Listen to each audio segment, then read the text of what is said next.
जय हिंद दोस्तों, मैं शिवानी। जैसा कि मैंने अभी तक आपको यूपीएससी से रिलेटेड जैसा कि मैंने आपको सिलेबस बता दिया है और बुक लिस्ट भी। तो ये जो यूपीएससी एग्ज़ाम का पैटर्न होता है ये 3 पार्ट में होता है। जैसा कि जो फर्स्ट होता है वो प्रीलिम्स है, फिर मेंस और इंटरव्यू। तो मैंने आपको प्रीलिम्स और मेंस के बारे में बता ही दिया है। तो दोस्तों आज के इस वीडियो में हम आपको इंटरव्यू के बारे में बताने वाले हैं। तो अगर आपको हमारे प्रीलिम्स और मेंस की वीडियो देखनी है तो आप हमारे आई बटन पे जाके देख सकते हो, वहाँ पे आपको सारी वीडियो मिल जाएंगी। और अगर आपको हम सारी वीडियो सीरियल से देखनी है तो आप हमारे चैनल के प्लेलिस्ट में जाकर देख सकते हो। तो चलिए आज हम जानेंगे कि how to prepare for UPSC interview, यानी कि इंटरव्यू की प्रिपरेशन कैसे करें। अब आप प्रीलिम्स की तो प्रिपरेशन कर रहे हो और मेंस की भी। अब हम जानेंगे कि इंटरव्यू की प्रिपरेशन कैसे करें। दोस्तों मेंस की प्रिपरेशन तो खुद को रूम में बंद करके 1 साल हो सकती है, लेकिन इंटरव्यू की प्रिपरेशन ऐसे अपने आप को बंद करके नहीं हो सकती है।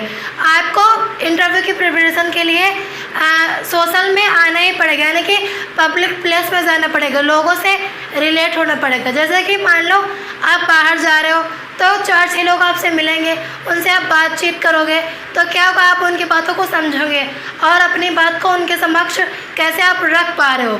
तो ये सारी चीज़ें वहाँ से आपको क्लियर हो जाएंगी और आपके अंदर जो बोलने का डर है, यानी कि लोगों के सामने जो बोलने का डर है वो भी दूर हो जाएगा। इसलिए आपको इंटरव्यू के लिए सोशल चीज़ों से भी रिलेट होना पड़ता है, आपको समाज में उतरना ही पड़ेगा। तो आप अभी तो हम आपको यूपीएससी के इंटरव्यू के बारे में बताने वाले हैं। चाहे जो इंटरव्यू हो, अगर आपको अच्छा परफॉर्म करना है तो आपको अपने अंदर कॉन्फिडेंट तो होना ही चाहिए। कॉन्फिडेंट ही सबसे इम्पॉर्टेंट होता है इसमें। तो आज हम आपको सारे टिप्स बताएंगे कि कैसे कैसे हम इंटरव्यू की प्रिपरेशन कर सकते हैं। इंटरव्यू में क्या होता है, करंट अफेयर्स से तो क्वेश्चन आते ही हैं, प्लस हमारा जो भी बायोडाटा होता है उससे भी क्वेश्चन पूछते हैं और कुछ मतलब क्वेश्चन अदर चीज़ों से भी पूछते हैं। तो चलिए, जैसा कि मैंने यहाँ पे जो पॉइंट्स लिखे हैं तो यहाँ पे लिखा हुआ स्टार्ट अर्ली, यानी कि जल्दी शुरू करें।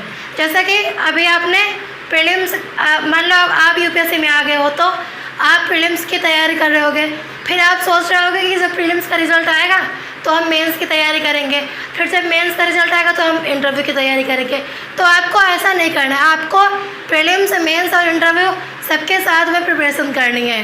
तो वही हुआ कि जल्दी शुरू करें, यानी कि जब आप यूपीएससी की प्रिपरेशन स्टार्ट कर दी हो तो आपको इंटरव्यू का भी ध्यान रखना है, प्रीलिम्स का भी और मेंस का भी। फिर नो योरसेल्फ, यानी कि खुद को जाने। अगर आप इंटरव्यू में जाओगे तो वहाँ पे आपसे ये पूछते हैं कि आप अपने बारे में बताइए, तो आपको वहाँ पे अपने बारे में बताना होता है। ये वही हुआ नो योरसेल्फ। जब आप खुद को जानोगे तभी तो वहाँ पे बता पाओगे, यानी कि आपके एजुकेशन आपने कहाँ पे की है या फिर क्या किया है एजुकेशन में, और अगर आपने पहले कोई जॉब की है तो आप उसे क्यों छोड़ रहे हो, और आप यूपीएससी में क्यों आना चाहते हो। तो ये सारी चीज़ें इसमें आएंगी। फिर जैसे कि मान लो आप इंटरव्यू देने जा रहे हो तो थोड़ा 10-15 मिनट पहले जाना चाहिए, क्योंकि जब आप 10-15 मिनट पहले जाओगे तो थोड़ा रिलैक्स हो जाओगे। तो जब आप अंदर जाओगे तो उतना डर नहीं रहेगा, फिर आप बिल्कुल कॉन्फिडेंट रहोगे। और जब आप अंदर जाओगे तो आपको डायरेक्टली सीधे नहीं जाना है, आपको पहले डोर नॉक करना है, फिर अनुमति लेनी है और फिर जो भी अंदर बैठे होते हैं इंटरव्यू लेने वाले उनका यानी कि उनका सम्मान करना है, यानी कि उनसे बोलना है, फिर अंदर जाना है और अनुमति लेकर ही हमें बैठना होता है। फिर इसमें जो थर्ड पॉइंट हमारा वो है read your biodata multiple times, यानी कि अपना बायोडाटा खुद पढ़ो। और बायोडाटा से भी, क्योंकि जो बायोडाटा होता है आपका उसके मतलब यानी कि इंटरव्यू रूम में जितने भी लोग बैठे होते हैं सबके पास उसकी कॉपी होती है, तो उससे भी ज़्यादातर क्वेश्चन पूछे जाते हैं। फिर जो हमारा नेक्स्ट पॉइंट है वो है डेवलप पॉजिटिव एटीट्यूड, यानी कि सकारात्मक दृष्टिकोण को हमें विकसित करना है। आपका जो एटीट्यूड है वो काफ़ी इफेक्ट डालता है इंटरव्यू में, इम्पॉर्टेंट भी होता है काफ़ी एटीट्यूड। आपका एटीट्यूड कैसा है वो भी काफ़ी इफ़ेक्ट डालता है उसमें। तो आपका जो एटीट्यूड है उसको आपको डेवलप करना है, यानी कि पॉजिटिव एटीट्यूड, यानी कि सकारात्मक दृष्टिकोण को आपको विकसित करना है, क्योंकि आपको क्वेश्चंस के आंसर देना तो इम्पोर्टेंट होता ही है, प्लस आपका एटीट्यूड कैसा है वो भी काफ़ी इफ़ेक्ट करता है, इफ़ेक्ट डालता है, यानी कि आपका इम्पैक्ट क्या पड़ा है उन पर, वो भी तो काफ़ी इम्पोर्टेंट होता है। इम्पैक्ट का मतलब होता है, सपोज दैट आप मान लो अपने फ्रेंड से या फिर अदर किसी पर्सन से मिल रहे हो, तो उनसे बातचीत होती है, तो उसमें क्या होता है, कुछ बातें मान लो उस पर्सन को तो हम भूल जाते हैं, लेकिन कुछ बातें ऑलवेज याद रहती है, वो बातें अच्छी भी होती है और ख़राब भी होती है। तो वही हुआ इम्पैक्ट डालना। Don't take UPSC interview in a light spirit, यानी कि जो यूपीएससी का इंटरव्यू होता है उसे आपको हल्के में नहीं लेना है, यानी कि सीरियसली लेना है। वो जो भी क्वेश्चंस करते हैं उन्हें हमें ऑनेस्टली उनके आंसर देने होते हैं। आपको इंटरव्यू की भी प्रिपरेशन बिल्कुल अच्छे से करनी है, यानी कि सीरियसली। आपको ये नहीं समझना कि हमारा मेंस तो निकल गया है तो अगर थोड़े कम मार्क्स आएंगे तब भी चल जाएगा, आपको ऐसा नहीं करना है। इंटरव्यू में भी अच्छी प्रिपरेशन करनी है आपको। फिर है डेवलप सेल्फ कॉन्फिडेंस, यानी कि आपके अंदर का जो कॉन्फिडेंस है उसे आपको डेवलप करना होता है, क्योंकि जब आप आंसर देंगे यानी उनसे जब बातचीत करोगे तो आपका जो कॉन्फिडेंस है वो भी तो झलकता है। तो कॉन्फिडेंस आपका एकदम बढ़िया होना चाहिए, यानी कि आपको कॉन्फिडेंस होना चाहिए, आपके अंदर डर बिल्कुल नहीं होना चाहिए, आपके फेस पे उत्साह होना चाहिए, स्माइल होनी चाहिए। फिर है डोंट लाई, यानी कि आपको झूठ नहीं बोलना है, क्योंकि वो जो इंटरव्यू में बैठे होते हैं वो आपके झूठ को तुरंत पकड़ सकते हैं और आपको तो झूठ बोलना ही नहीं है।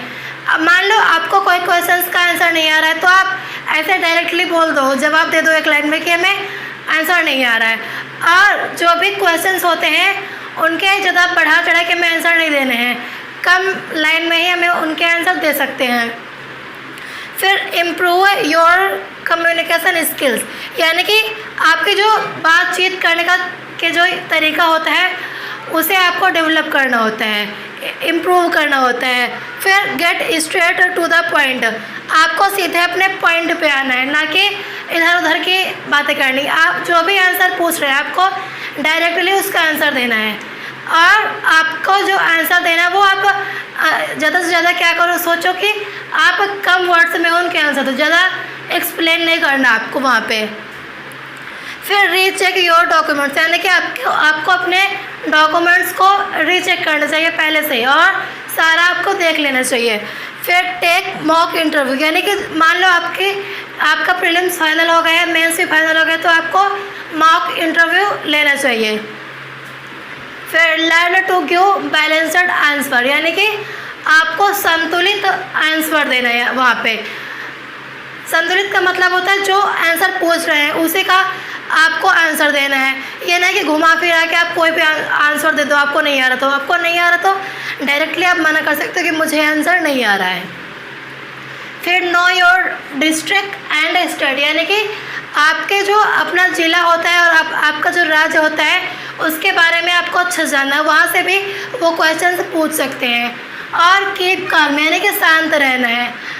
डोंट स्टॉप रीडिंग न्यूज़पेपर, इसका मतलब हुआ आपको न्यूज़पेपर पढ़ना बंद नहीं करना है, यानी कि न्यूज़पेपर पढ़ना आपको नहीं रोकना है। उससे क्या होता है, आप न्यूज़पेपर पढ़ो, जिस दिन आपका इंटरव्यू होगा उस दिन भी आपको न्यूज़पेपर पढ़ के जाना है। न्यूज़पेपर से काफ़ी करंट अफेयर्स हमारे क्लियर हो जाते हैं, और इसमें करंट अफेयर्स तो आते ही हैं। जो करंट अफेयर्स आपने मेल से पढ़े हैं उस तरीके से इसमें नहीं पढ़ना है।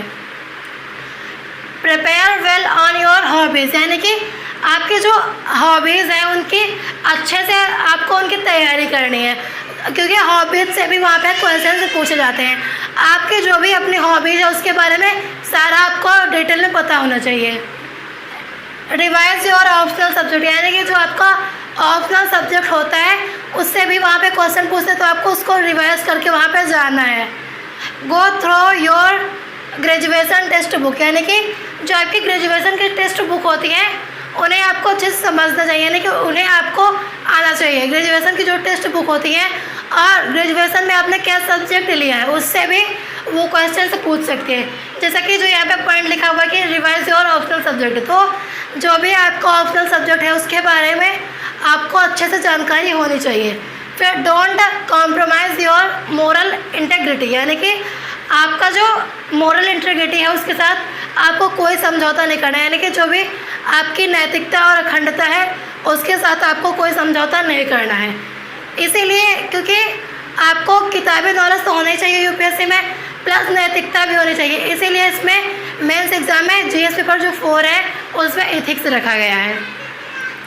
Maintain a positive body language, आपको आपकी जो बॉडी लैंग्वेज होती है आपको मेंटेन करना है कि पॉजिटिव सकारात्मक शारीरिक भाषा, क्योंकि बॉडी लैंग्वेज भी काफ़ी इफेक्ट डालती है उन पे। आप जो भी जैसे मान लो कोई भी आप उनसे बातचीत कर रहे हो तो आपकी बॉडी लैंग्वेज भी बढ़िया होनी चाहिए। Understand the real IAS interview questions, यानी कि जो वास्तविक क्वेश्चंस होते हैं आईएएस इंटरव्यू को उनको आपको अच्छे से समझना है। आपको जैसे मान लो वो आपसे कोई क्वेश्चन कर रहा है तो आप उसको एक ही बार में समझने का प्रयास करो और उसका फिर आंसर दो। Don't be sad be rumours, यानी कि आपको जो अफवाहें होती हैं उनसे बचना है, यानी कि अफवाहों को नहीं बताना उसमें। यूज कॉमन सेंस, आपको कॉमन सेंस का वहाँ पे प्रयोग करना है। मान लो कोई भी वो बात कर रहे हैं ना कि जैसा मन हुआ हम वहाँ पे उसका आंसर दे दें, आपको कॉमन सेंस भी अपना लगाना होता है। ड्रेस नीट यानी कि साफ़ सुथरी पोशाक, ये भी काफ़ी इफेक्ट डालती है। आपकी जो ड्रेस होनी चाहिए वो बिल्कुल इफेक्टिव होनी चाहिए। जैसा कि आपने सुना ही होगा ये कहावत कि first impression is the last impression, तो आपकी जो ड्रेस होनी चाहिए वो भी बिल्कुल बढ़िया होनी चाहिए, नहीं कि इफेक्टिव होनी चाहिए। ये नहीं कि आप वहाँ पे बैठे हो तो बाल सही करो या फिर ऐसे, ये सारी चीज़ें आपको नहीं करनी है। आपको बिल्कुल अच्छे से वहाँ पे बैठना है और जो भी क्वेश्चंस वो करेंगे आपको आंसर देना है। तो ये सारा इंटरव्यू का मैंने आपको बता दिया यहाँ पे कि इंटरव्यू की प्रिपरेशन हमें कैसे करनी है। आई होप आपको ये वीडियो समझ आ रही होगी। अगर आपको हमारी वीडियो समझ आई तो लाइक और शेयर करें और हमारे चैनल को सब्सक्राइब करें। तो जल्द मुलाकात होगी आपकी हमारी नेक्स्ट वीडियो में, यानी कि नए टॉपिक के साथ नए वीडियो में। All the best, take care, bye bye.